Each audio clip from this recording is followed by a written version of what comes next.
Hi everybody, this is Sandy Pro. Welcome back to the channel. I just hung up a fresh batch of hummingbird nectar or hummingbird food without any dye, and it's homemade. It's the end of April, early May, and the hummingbirds will be reaching Maine soon. I've got it ready. Let's not waste any more time. Let's go inside and I'll teach you how it's done.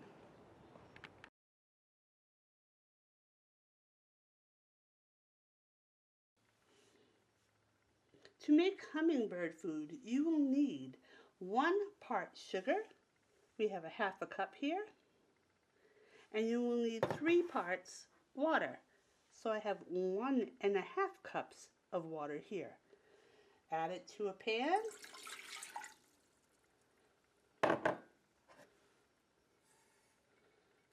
Turn it on high and bring it to a boil.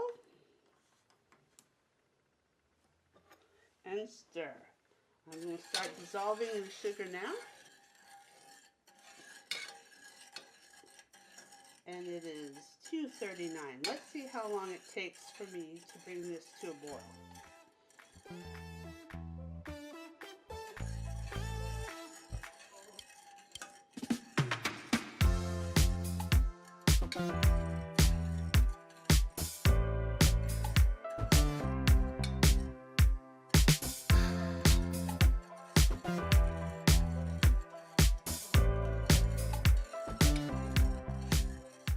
Just to let you know, while this is on the stove warming up, I have previously gone out and retrieved my hummingbird feeders.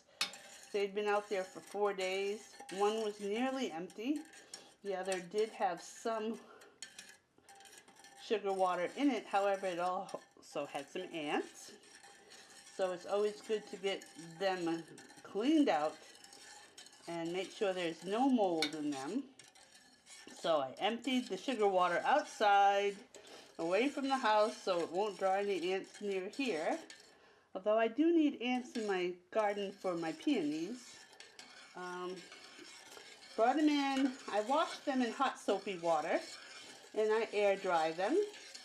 Some people actually wash their hummingbird feeders in vinegar and water, which I think is a good thing, all natural. I just have finished that. They're air drying, and we're waiting still for this water to boil. And you know what they say, a watched pot never boils. Let's see, we're getting there.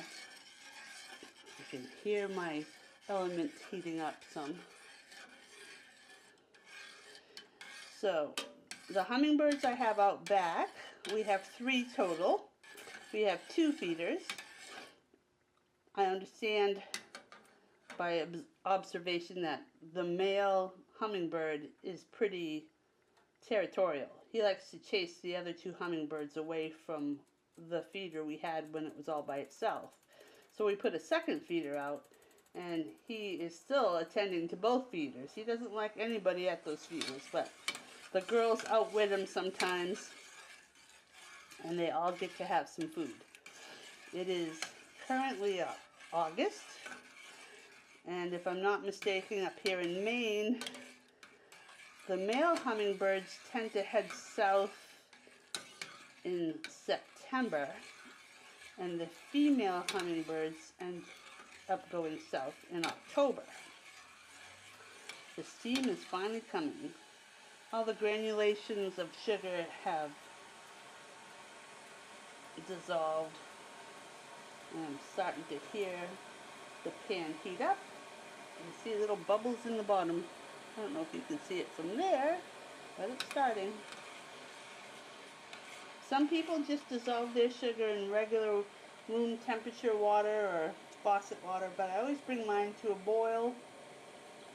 See if it boils anything out of what's put in the water in our system in this local town.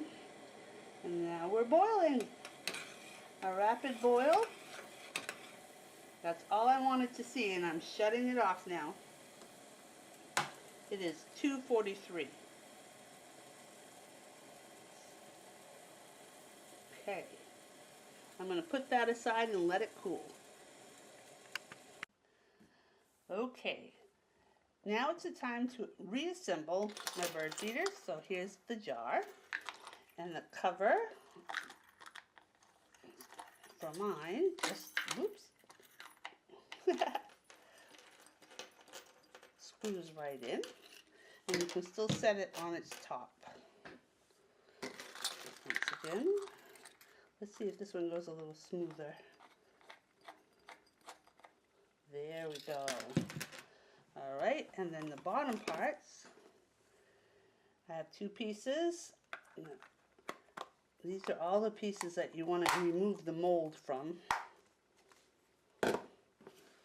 Well, you want to remove the mold from everything.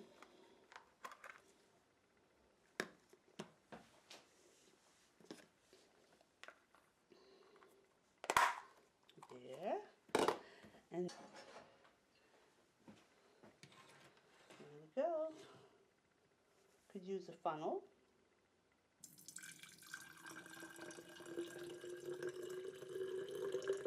Even though it's cooled, it's still warm. I have glass feeders, as you can see.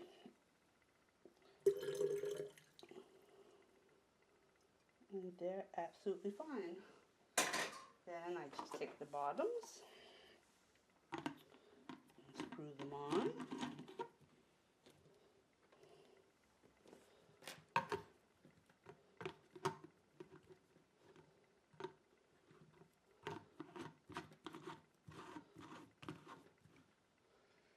And when I take them outside, I hold them like this